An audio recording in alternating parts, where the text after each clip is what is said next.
여러분 안녕하십니까? 경제인사이트 정철진입니다. 한 주간의 경제 이슈를 돌아보는 주간 경제 인사이트. 4월 첫째 주 경제 키워드 지금 만나보시죠.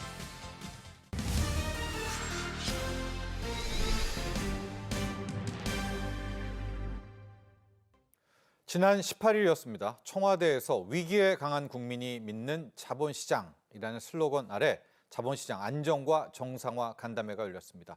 최근 금융시장 변동성 확대에 따른 대응 방안을 점검하는 한편 자본시장의 근본적인 체질 개선 방안이 논의됐습니다. 자본시장 안정과 정상화 간담회 핵심 내용과 기대 효과 분석해 보겠습니다. 송재경 디멘전 투자자문 투자부문 대표 모셨습니다. 안녕하십니까? 안녕하세요. 자, 이번에 함께했던 것이 자본시장 안정과 정상화 간담회입니다. 대표님, 이 간담회가 왜 필요했는지도 함께 이야기해 주시면서 저희가 세부 내용 하나씩 들어갈 거거든요. 그 전에 큰 키워드들도 함께 설명 부탁드립니다. 말씀 주신 대로 그 헤드라인에 있었던 위기에 강하고 신뢰할 수 있는, 믿을 수 있는 자본시장. 결국 우리는 또 이제 주식에 투자를 많이 그렇죠. 하니까 그런 주식시장을 만들어 보자라는 것에 총 중간 점검 내진 집대성 뭐 이렇게 봐야 될 것 같습니다. 그래서 아마 전 기억이 나는데요. 전에 한 2, 3주 전인가 수보회인가 그 국무회의 때 네. 넘어진 기업에 쉬어간다고 뭐 이런 코멘트를 한 적이 맞습니다. 있습니다. 예. 네, 결국은 지금 중동발 이슈 때문에 잘 가던 우리 주식시장이 한풀 꺾여서 좀 조정 양상에 있는데 이럴 때 그냥 쉬는 거지 아니라 쉬긴 쉬는데 쉴 때 각계의 전문가들을 모아서 정부가 그 사이에 준비해 왔던 자본시장 활성화 대책을 잘 설명을 하고 그에 맞춰서 국내 투자자, 해외 투자자 플러스 또 국내 일반 개인들, 투자자들까지 다 모아서 또 기업도 와서 자신들의 의견, 건의사항 뭐 이런 것들을 다 내놓으면서 결국은 이게 집단지성이라고 하죠. 네. 다들 뜻을 모아서 정말 한국의 자본시장을 믿을 수 있고 안정감 있게 끌고 갈 수 있는 방안들에 대한 그러한 그 좋은 그 간담회였다. 뭐 이렇게 정리해 볼 수 있을 것 같습니다. 자, 이번에 간담회 내지는 우리 이재명 정부의 큰 틀에서의 플랫폼의 키워드는 신뢰, 주주보호, 혁신, 시장 접근성이었습니다. 조금 이따 또 소개해드리겠지만 이번에 대책들도 이 키워드에 맞춰서 나오게 되는데 그동안의 과정도 한번 짚어보고 가야 될 것 같습니다. 뭐 코스피 6천이라는 또 가시적인 것 외에도 중간중간에 어떤 성과들이 있었고 또 어떤 노력들이 있었는지도 한번 보고 가죠. 예, 1차적으로는 제가 아직 기억이 나는데 뭐냐면 제가 근무하는 사무실이 한국거래소 정면 맞은편에 있어요. 예. 그 앞에 보면은 큰 프랜카드가 4천, 5천, 6천 넘어갈 때마다 계속 바뀌었거든요. 네. 그런데 제 기억에 아마 대통령 당선되자마자 제일 먼저 찾아왔던 데가 한국거래소였던 걸로 기억이 납니다. 예. 그러면서 와서 하셨던 말씀이 뭐였냐면 주가 조작 폐가망신. 예. 그거를 가장 처음 내세웠었거든요. 그런데 그것 때문인지 소위 합동조사단이 발족이 됐고 거기에서 1,000억 원대의 시세 조정 그 사건을 바로 잡아내면서 결국은 대통령이 언급하고 약속한 것이 정말로 지켜지는구나. 뭐 이런 것들이 바로바로 잡혔다 보셔야 될 것 같고요. 또 원스트라이크 아웃제 한 번이라도 걸리면 아예 주식시장 근처에 발도 못 붙이게 하겠다. 네. 뭐 이런 것들. 그다음에 저는 이것이 제일 가슴에 와닿는데 예. 신고 보상제. 이게 그 사이에는 최대 뭐 한 30억 리니언스. 뭐 예. 이런 게 있었는데 아예 이제 고민 안 하게 기존에는 이익금의 뭐 30%뭐 이렇게 최대 뭐 이렇게 얘기했는데 이제는 원금까지 포함해서 최대 30%고 그 한도도 상당히 높여놨습니다. 300억 원인가 뭐 이렇게 엄청 높여놨더라고요. 그래서 이런 표현 있지만 그 사이에는 돈 때문에 이 소위 불법을 저지르는 쪽에 붙어야 될까 고민하는 거 아예 없이 예. 솔직하게 마음 떳떳하게 신고만 하면 소위 팔자 고칠 수 있는 이런 상황으로 모든 상황이 소위 합리적으로 이 상황 자체가 해결이 될 수 있도록 방향성을 잡고 있다라는 측면에서는 현재 이러한 그 하나하나의 그런 움직임들 자체가 결국은 질적인 우리나라 주식시장의 소위 그 개혁, 개선 뭐 이런 것들을 만들 수 있지 않을까라는 기대를 해볼 수 있는 상황입니다. 자, 이것도 한번 점검하죠. 150조 규모의 국민성장 펀드, 이제 혁신 기업을 지원한다라는 이제 그것도 있었고요. 또 하나가 코스닥 시장 활성화 대책도 있습니다. 물론 코스피의 6,000피 간 거에 비하면 아직 코스닥은 갈 길이 멀기는 하지만 코스닥에 대한 체질 개선도 얼만큼 또 효과가 있었는지도 한번 볼까요? 말씀 주신 대로 150조 원 이것이 상당히 의미가 있다 봐야 될 것 같아요. 그 사이 사상 최대 규모입니다. 네. 기간도 길고 그다음에 소위 투자하는 대상도 소위 우리나라의 미래 먹거리 대상되는 한 9개, 12개 그 사이에 그러한 산업들 뭐 AI, 뭐 바이오 뭐 이런 것들이 쫙 망라돼 있다라고 보셔야 될 것 같은데요. 일차적으로는 소위 작은 기업들이 으쌰으쌰 해갖고 큰 기업이 될 수 있는 투자 환경을 조성해 준다라는 측면 거기 상당히 의미 있다 보셔야 될 것 같고요. 상당히 아무래도 그러다 보면 그런 기업들이 코스닥이나 코넥스 같은 작은 데에 처음 발을 들여놓을 가능성이 높습니다. 네. 그들 중심으로 뭔가 소위 그 사업을 열심히 돈 걱정 없이 할 수 있게끔 만들 수 있는 그런 환경을 조성해 줄 수 있는 큰 규모로 만들어냈다는 것이 상당히 의미 있다 봐야 될 것 같고요. 무엇보다도 사실 우리나라 지금 가계 자산의 80에서 90%가 엉덩이에 깔고 앉아 있습니다. 이 다 부동산에 지금 깔고 앉아 있는데 이것 자체를 사실 집을 갖고 거기 깔고 앉았다고 거기서 이자가 나오는 것도 아니고 뭐 이런 거 없지 않습니까? 네. 이거를 기업에다 투자를 해서 네. 기업이 돈을 벌어서 되돌려 받을 수 있는 거 그거는 뭐 배당으로 받을 수도 있고 주가가 상승해서도 받을 수 있는데 이것이 결국은 그러니까 소위 그 플러스 게임이 될 수 있게끔 만들어지는 환경을 조성했다라는 측면에서 이번에 그 소위 상생펀드 150조 이것 자체가 상당히 의미가 있는 것이다. 이렇게 정리해 볼 수 있을 것 같습니다. 자, 이재명 정부의 이 정책들, 이 금융 안정화 정책은 크게 4대 정책 방향이 있었습니다. 그걸 계속해서 이제 추진해 오고 있는 건데요. 신뢰, 혁신, 주주보호, 시장 접근성입니다.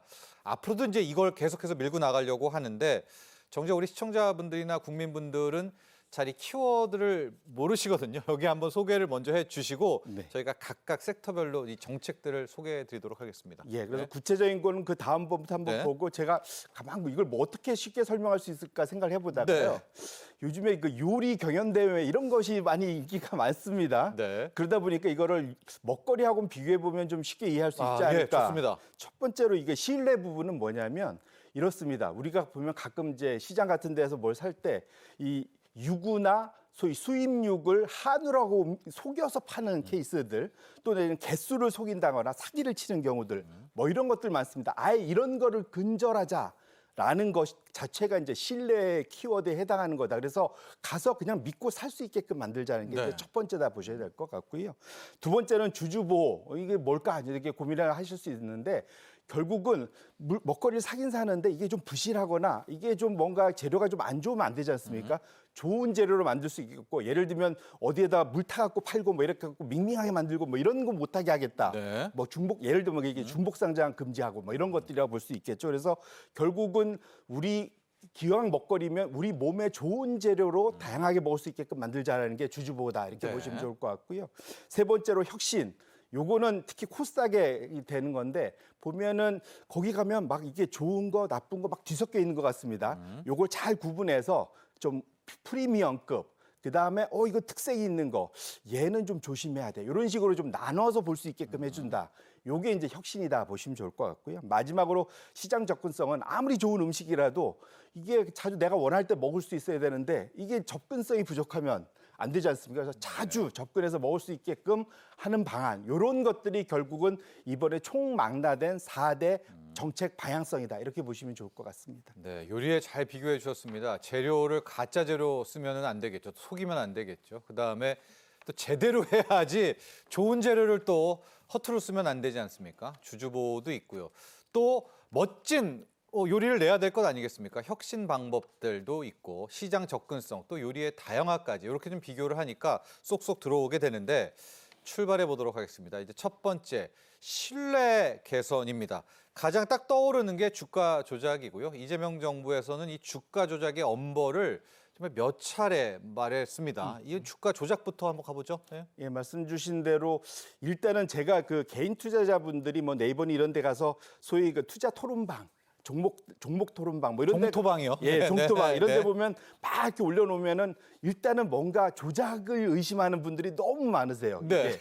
이게 그러니까 늘 이게 혹시 내가 사기당하지 않나라는 그런 고민들이 늘 있으신 거를 제가 확인할 수가 있었거든요. 결론적으로는 이런 것 자체가 근절이 되려면 한 번이라도 이런 행동을 했을 때 정말로 패가 망신한다라는 것을 확인시켜줘야 된다라고 봐야 될 것 같고요. 앞서도 우리가 설명한 대로 이런 것은 한 명이 혼자 못합니다. 여러 명이 연루될 수밖에 없는데 그들이 여기에서 소위 이제 양심선언을 하면 마음만 편한 게 아니라 돈까지 생겨서 그러니까 신고 포상제가 정말로 팔자 고칠 수 있을 만큼의 규모가 돼서 누구나 다 열심히 신고를 한다면 자연스럽게 시장 자체는 이런 사기 근절될 수밖에 없는 그런 환경을 아예 생태계 자체를 그렇게 만든다 보셔야 될 것 같고요. 예. 여기에 또 하나 들어서 여기에 그 사이에 그 투자자들이 또 너무 억울해하면서 소위 이제 사기성으로 상장돼 갖고 지금 거의 동전주돼 갖고 이렇게 막 널브러져 있는 종목들 뭐 이런 것들도 일정 부분 정리해주고 뭐 이런 것들을 같이 한다는 측면에서 기본적으로 신뢰를 높이는 것은 기본적으로 소위 옥토 자체를 개간하는 마치 요즘에 이제 파종식이지 않습니까? 시장 자체에 걸음주고 이게 거르는 이런 상황이다 이렇게 보시면 좋을 것 같습니다. 감사 이야기도 많이 나온 것 같아요. 특히 우리는 회계부정 감사 이야기 많죠. 맞습니다. 네네. 기본적으로 이번에 사실은 감사 자체가 기본적으로 시장에 상당히 최대 주주한테 우호적이고 늘 그렇죠. 우리나라는 관행적으로. 그리고 상당히 거기에 대해서 그 유사한 경우 또 심지어 법원까지 해서도 좀 상당히 최대 주주한테 우호적인 기업들을 보호한다는 측면에서 이런 환경이 있었는데 아예 그것 자체를 근절하겠다라는 측면에서 놓고 보면 이번엔 회계부정 가치도 주가 조작과 같은 대우를 하고 이런 것은 공정위에서도 얘기했던 소위 담합을 통한 가격 담합 이런 것조차도 같은 식으로 대응하겠다고 그래서 이것은 정책 전반에 흐르는 시장의 어떠한 시장의 기능을 통한 그런 관리, 부정 관리 뭐 이렇게 보시면 좋을 것 같습니다. 자, 두 번째 정책 방향은 바로 주주 보호인데요. 주식 투자자분들은 가장 관심이 큽니다. 저 PBR 기업에 대한 대책도 있고 중복 상장 금지 내용도 있고 스튜디오 어드 코드십 내실화도 있고 이쪽에 좀 알토란 같은 내용들이 많이 있네요. 맞습니다. 혹시 주식 투자에 관심이 있으신 분들은 여기에서 투자 아이디어를 얻을 수 있겠다. 이렇게 말씀드리고 싶습니다. 우리나라가 왜 저 PBR이 많이 됐느냐? 대표적으로 중복 상장이 많이 돼 있다고. 이게 무슨 말이냐면 대표적으로 미국은 한 3%, 2% 미만인데 중복 상장, 우리나라는 20%가 넘습니다. 다른 말로 하면 미국은 거의 그냥 원액 그대로 예를 들면 뭐 맥주면 맥주를 그대로 판다면 우리는 한 20% 물을 섞어갖고 파니까 밍밍해지는 거죠. 그러니까 PBR도 낮아서 요즘 올랐다 하지만 우리가 한 1.7배, 미국은 4배가 넘는 나스닥은요. 이런 차이가 나는 것이 결국은 이런 거다. 중복 상장을 줄여주는 것이 상당히 중요하다 보셔야 될 것 같고요. 여기서 또 하나는 아마 이건 일본에서 가져온 아이디어일 것 같은데 네임 앤 쉐이밍. 소위 저 PBR인데 뭔가 노력을 안 해갖고 계속 그 자리에 남아 있으면 따로 골라내갖고 리스트업을 해갖고 매번 발표를 하는 겁니다. 그리고 얘네들 열심히 안 해요라는 것을 시장에 알려서 아무래도 창피해서 열심히 할 수밖에 없는 환경 만들어주는 거 이런 것도 상당히 좀 중요할 것 같고요. 그다음에 M&A 이런 걸 할 때도 그 사이에는 상당히 꼼수를 부려서 그 사이 주가를 억눌러갖고 상당히 싸게 최대 주주한테 유리하게 합병 비율을 만들었던 것은 공정시가가 할 수 있게끔 그런 환경 자체를 아예 엄격하게 조절한다든지 전반적으로는 상당히 좋고요. 마지막으로는 기관 투자자들을 최대 활용하겠다. 스튜디오십 코드. 어드십 코드죠. 말이 없습니다. 이게 우리로 따지면 집사 같은 겁니다. 우리 집 나를 위해서 열심히 일해주는 사람이 하는 것처럼 다른 말로 하면 그 고객들의 개인 투자자들의 돈을 받아서 관리하는 기관 투자자들이 중간에 나서서 기업이 제대로 갈 수 있게끔 대신 열심히 일해주는 거. 이런 것이 스튜어드십 코드의 기본 방향입니다. 이게 자그마치 10년 전에 만들어졌는데 상당히 유명무실화돼 있었거든요. 이걸 강화해서 정말로 중간에 프로 전문가들이 우리 개인 투자자들, 소액 투자자를 대신해서 띄워줄 수 있다면 상당히 시장이 활성화될 가능성이 매우 높다. 이렇게 보셔야 될 것 같습니다.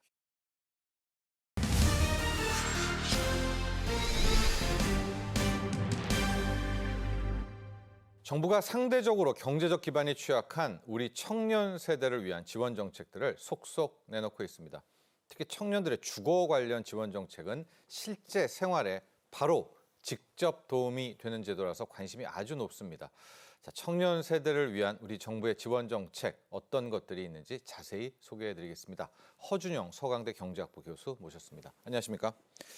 자, 오늘 이야기할 사업들 또 귀 쫑긋 세우는 우리 시청자분들 많으실 텐데 이거부터 시작을 해야 될 것 같습니다. 청년 월세 지원 사업입니다. 여기 관심도 높아서 어떻게 해당돼요? 얼마 받아요? 또 어떻게 해야 돼요? 관심이 많거든요.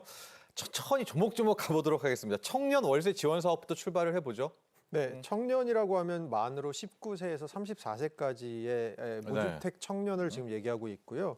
이 요즘 자취하시는 분들은 사실은 월세에다가 관리비까지 하면 사실 굉장히 걱정이 많으실 것 같습니다. 서울은 뭐 엄청납니다. 네, 특히 서울 수도권 더 심각하고요. 네. 그래서 이제 사회 초년생이나 대학생 그리고 취업 준비생 같이 좀 아직 소득이 약하신 분들은 이런 부담이 있어서 정부가 이걸 좀 덜어드리려고 하는 그런 정책입니다. 월 최대 20만 원씩 24개월까지 지원받을 수 있어서 최대로는 480만 원까지 월세를 지원받을 수 있는 그런 제도고요.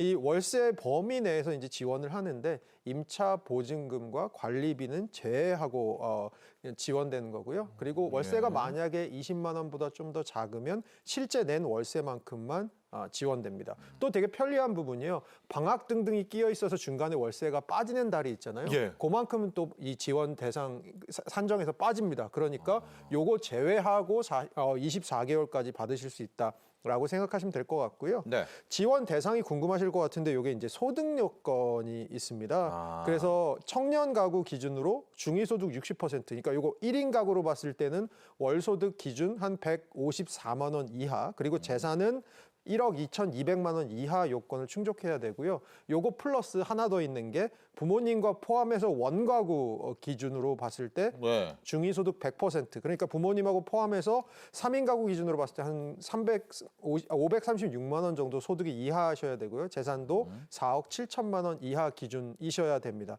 다만 예외가 하나 있는데요. 네. 30세 이상이거나 혼인 등 부모와 생계, 주거를 달리하는 경우에는 청년 본인 가구의 소득만 계산합니다. 즉 원가구 소득 기준 적용하지 않는다라는 점도 명심해 주시면 좋을 것 같습니다. 네. 어디 정보 같은 것들을 어디서 좀 받을 수 있을까요? 이런 정보는요. 사실은 가장 좋은 거는 이 보건복지부에서 운영하는 포털 사이트가 있습니다. 복지로라고 하는 포털 사이트 있습니다. 복지로 가면 다 있습니다. 예, 사실은. 예, 그래서 네. 복지로에 가시면 요게 이제 5월 말까지 신청을 받거든요. 그래서 이제 5월 말까지 그 이전에 복지로에 가셔서 신청을 하시고 9월에 선정자를 공지를 합니다. 근데 그러면 생각하실 게 그러면 5월부터 9월까지 내가 낸 월세는 혹시 못 받는 건가? 예, 소급 지원합니다. 그것도 알아두시면 좋을 것 같고요. 혹시 복지로 같은 데 가시는 게 조금 어려우신 분들은 주민센터에 가셔도 요것들에 대해서 자세한 안내해 주시고 계십니다. 네, 신청 기간이 3월 30일부터 5월 29일입니다. 이제 당장 30일부터 열리게 되니까요. 많은 준비를 하셨다가 가면 될 것 같은데, 자, 그런데 이걸 좀 원천 제외라고 할까요? 이게 조건이 돼도 좀 특별한 요건을 가진 분들은 아예 제외 대상이 될 수 있다고 하는, 이제 이건 좀 따로 한 분씩 이거 한 조건씩 설명을 좀 해 주셔야 될 것 같아요. 네, 우선은 그 지원 대상에서 제외되시는 분들은 첫째, 주택 소유자십니다. 이 주택 소유자는 네, 그렇죠. 네. 분양권이나 입주권까지 다 포함한 개념이고요. 그 다음에 직계종속이나 형제자매, 그러니까 이촌 이내 혈족, 그러니까 자기 배우자라거나 아니면 자매까지, 형제 자매까지 해서 그들에게 주택을 임차하고 있는 경우는 안 되십니다. 네. 그 다음에 공공임대주택이 있는데요. 여기에 거주하시는 분들도 사실은 공공임대주택도 일종의 어떤 국가가 제공하는 또 혜택을 한번 서비스의 받고 혜택이기 있으니까. 때문에 이 중복 혜택 제외이고요. 그 다음에 요게 좀 어려운 부분인데 1인실에 다인이 지금 임차를 하고 계시는 경우가 있습니다. 그래서 이런 경우에는 임대인과 별도로 내가 임차 계약을 하신 경우는 상관없습니다. 1인실 안에 내가 다른 임대인하고 별도로 내가 임차 계약을 하신 경우는 상관없는데 임차 계약이 묶여 있는 경우에는 받으실 수 없고요. 그 다음에 그 청년 월세 지원을 정부에서 하는 거에서 또 지자체가 하는 것들이 있습니다. 그래서 이 중복수혜는 안 되신다. 그리고 과거에 이 청년 월세 지원 사업을 한번 수혜를 받으셔서 24개월 동안 수혜 받으신 분들은 이번 대상에서 좀 제외된다 해서 신규로 한 6만 명 정도에게 혜택을 드리려고 하고 있습니다. 네. 그리고 또 너무나 당연한 거겠지만 군 입대를 하게 되면 일단 거기서 끝나는 겁니다. 이제 해놓고 본인이 이제 입대를 하려고 해서 계속 좀 받을까 이렇게 생각을 하시겠지만 여기도 제외가 바로 중단이 된다는 거 지원이 기억하시면 될 것 같고요.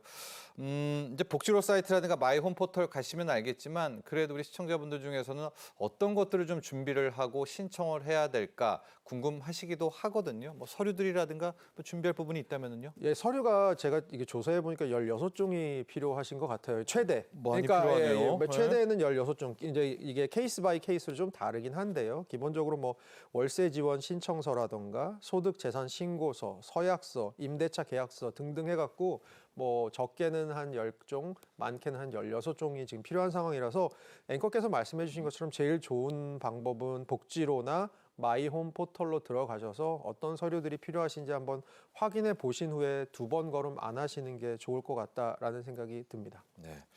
자, 요즘에 이제 좀 대학생이라든가 자녀분들한테 저축해라, 적금 들어라 하면은 조금만 기다려라. 6월에 청년 미래 적금이 나오는데 그걸 하겠다. 이제 이렇게 응답을 하는 우리 청년들이 많다라고 하는데 드디어 나옵니까? 청년 미래 적금입니다.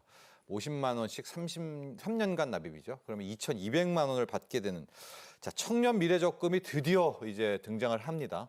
네, 맞습니다. 이게 이제 기존 정부에서도 다른 이름으로 있었습니다. 예를 들어서 문재인 정부에서는 청년 희망 적금이라는 이름이 있었고요. 이전 정부에서는 청년 도약 계좌라는 이름으로 있었습니다. 근데 이제 이재명 정부에서 이것이 청년 미래 적금이라는 이름으로 다시 한번 나왔고요.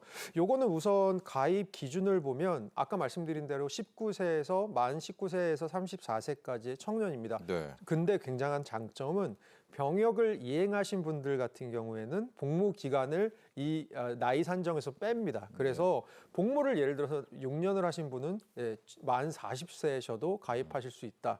그리고 이 34세라고 하는 기준이 언제냐? 작년 12월 31일 기준으로 만 34세까지는 신청을 하실 수 있다라는 겁니다. 네. 기본적으로 뭘 하는 거냐 하면 매달 최대 50만 원씩 이렇게 납부를 하시면 정부에서 적게는 6%, 많게는 12%까지 매칭을 해서 추가적으로 이제 정부에서 또 돈을 넣어드리는 거예요. 본인 납입 금액이에요. 네, 본인 네. 납입 금액을 넣어드리는 네. 거예요. 그래서 이 정부의 기여금이 들어가고요. 그 다음에 요거의 또 하나의 장점은 아직 은행이 이제 대상 은행이 확정되지 않아서 결정은 안 됐지만 네. 우대금리 같은 것들이 아마 적용될 가능성이 커서 현재 은행에 가시면 볼 수 있는 저희 저축금리 같은 것보다 좀 더 높은 우대금리를 받으실 수 있을 것 같고요.